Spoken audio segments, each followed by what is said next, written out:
Alright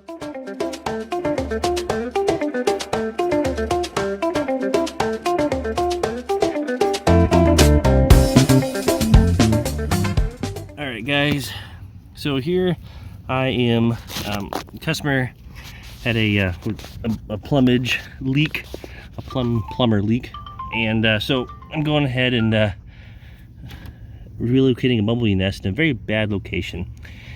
So the nest is right here, looks like Bombus mixtus, so they're usually pretty gentle. You can see it right here.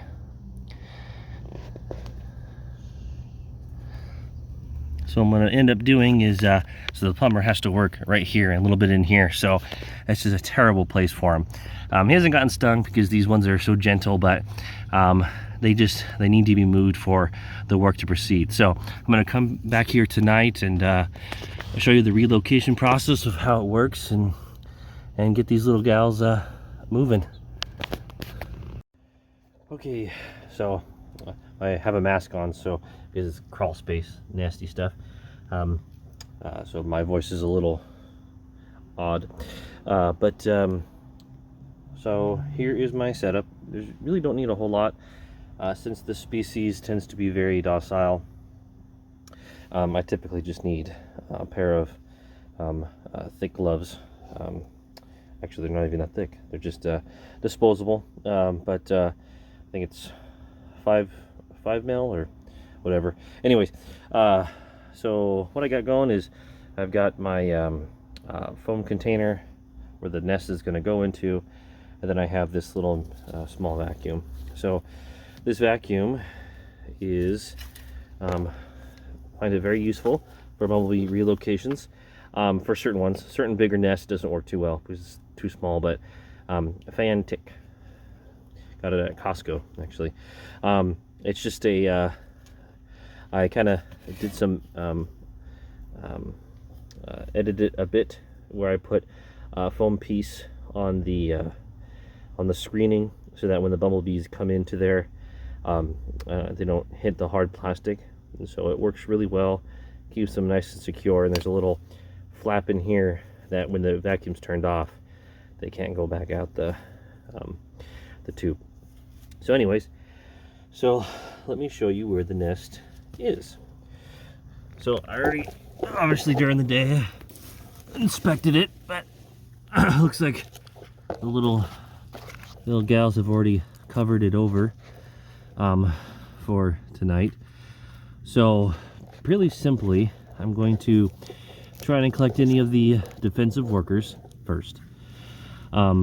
Each situation is different. No bumblebee relocation is the same. So some things that work in one scenario doesn't necessarily mean it'll work in another.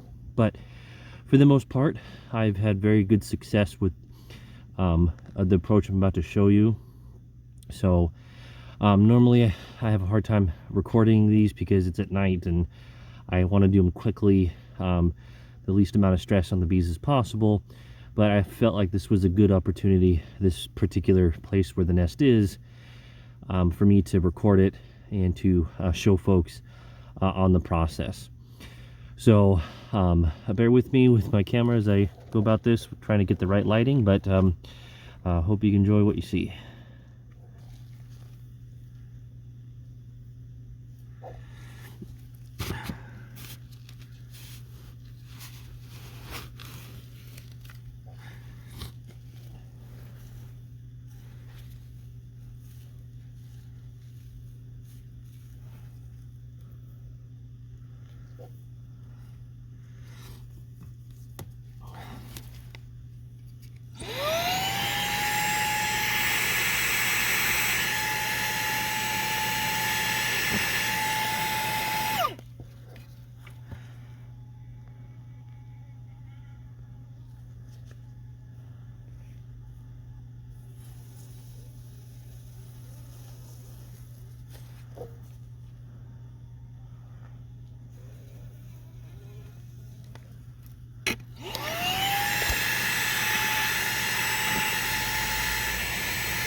All right, learning opportunity.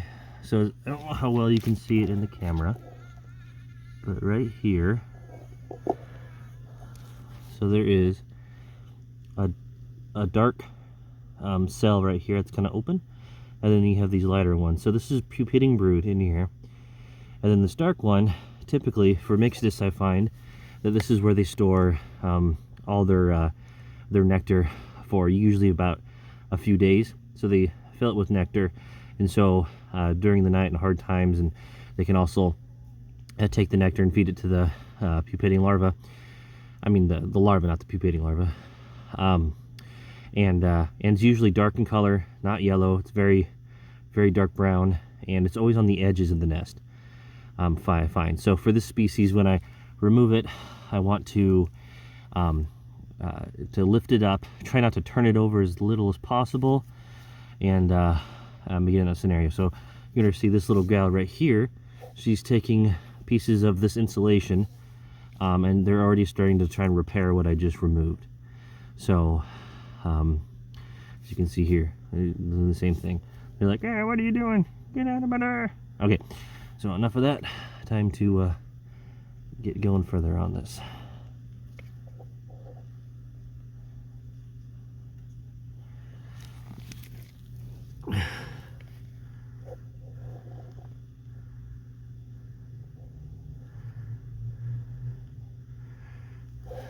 See right here, that's another cell where they put the nectar in, and it's a really healthy mixtus nest.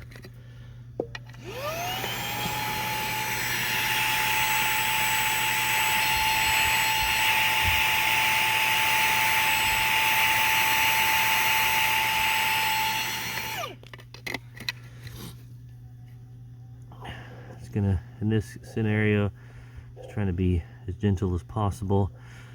The wax is particularly very soft, the larva area, so I try to. So here's I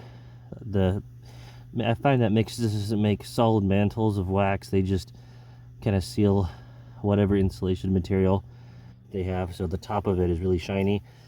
They kind of put a sealant on it, I've noticed.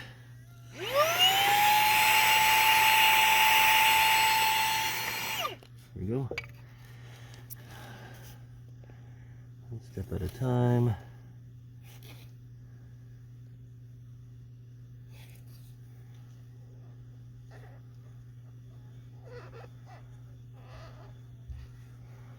Look at that beautiful nest.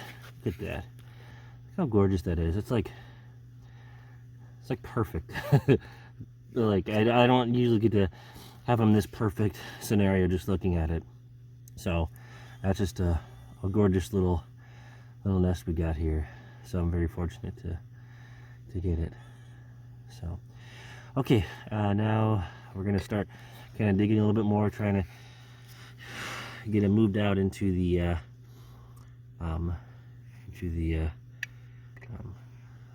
new nest. So again, as a reminder of the reason we're removing this nest is, so right here in this exact spot, this is where the plumber's got to go. Got to remove it. They got to do some things. So that's why I believe my my program is just so necessary for situations like this. Sometimes relocation is the option. So let's go. Babies. This is one healthy mixtus nest. I love it.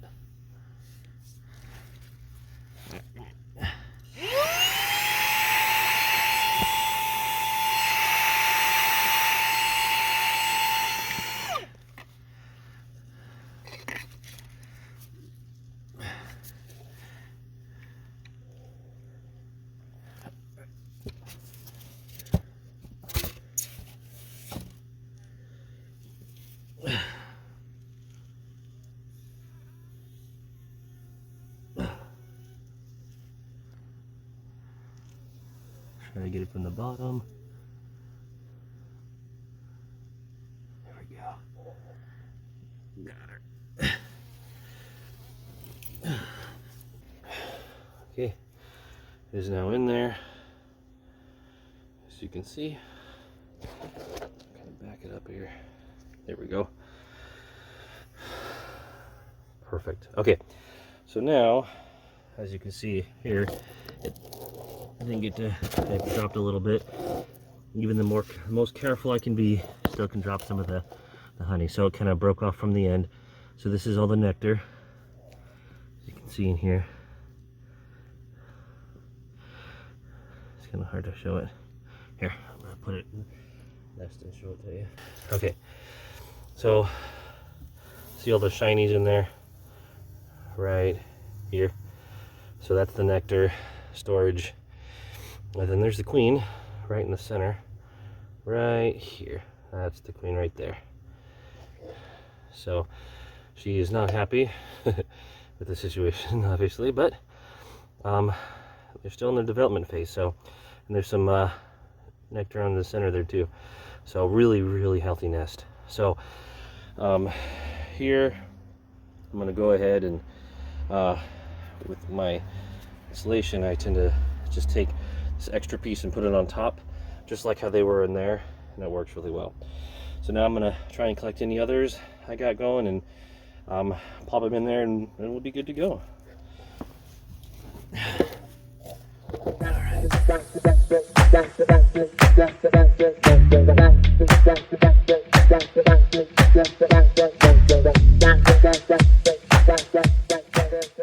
So you can hear this right here material. That's kind of hard to see, but it's kind of sticky, and they've completely sealed it into a perfect custom mantle with the insulation. So instead of making a full wax sheet, they put a little bit of wax on the insulation, making its own mantle. So it's kind of hard to pull apart, stretchy. So kind of interesting in that degree. Come here, baby.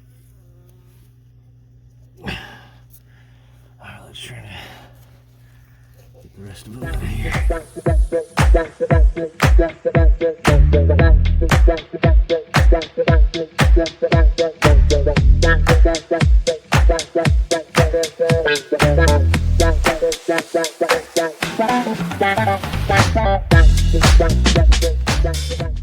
Alright, so here are the little gals in here.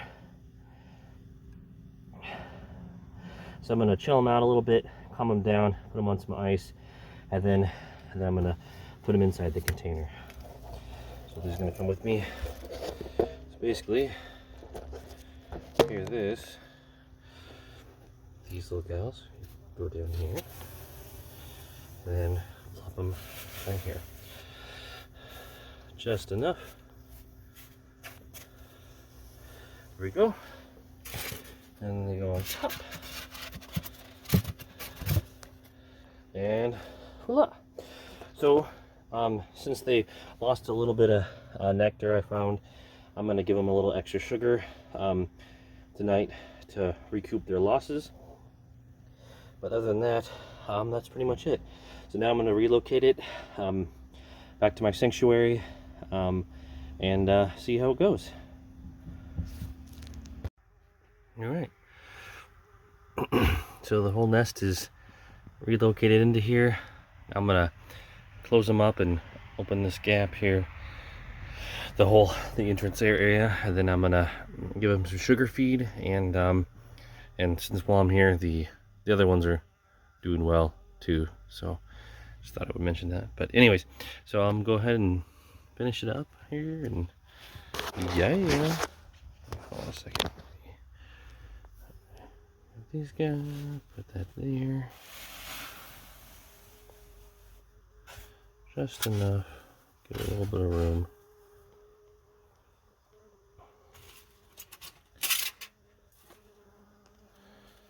Yes, everyone's upset. Come on, get back in there. And so here's the nest. I named him Crawley because of the crawl space. And this is exactly 1 month from the relocation time in June. Now it's July 10th. From June 10th to July 10th. Excuse me. The nest is doing still really good. The only thing is, I have noticed, is Hasn't got it severe enough because they're still good brood, but I'm gonna need to come in here and I saw a wax moth larva, so definitely gonna have to take care of that. Yeah. Definitely are upset at me disturbing their little home, but yeah. So how I'm going to take care of the wax moth is so I'll basically kind of have to do a little bit of intensive surgery, I'll call it. So this is all my other bee homes. Bumblebees have now finished their cycle, and so to really get rid of the wax moth, I have two options.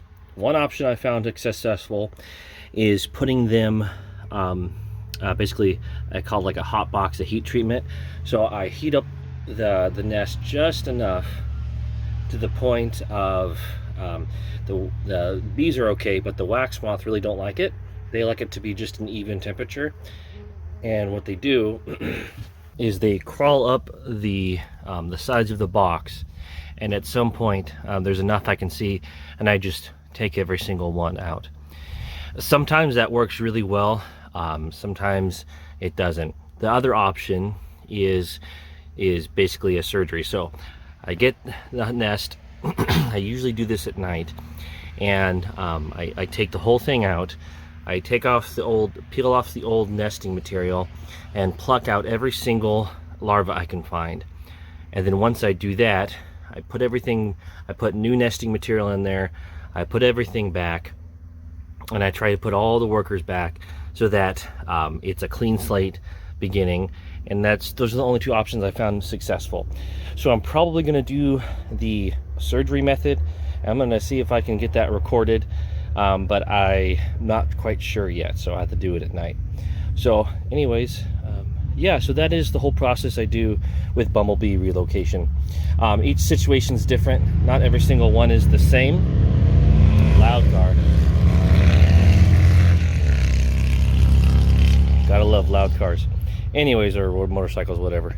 Anyways, so that's the whole process. Again, every situation is different.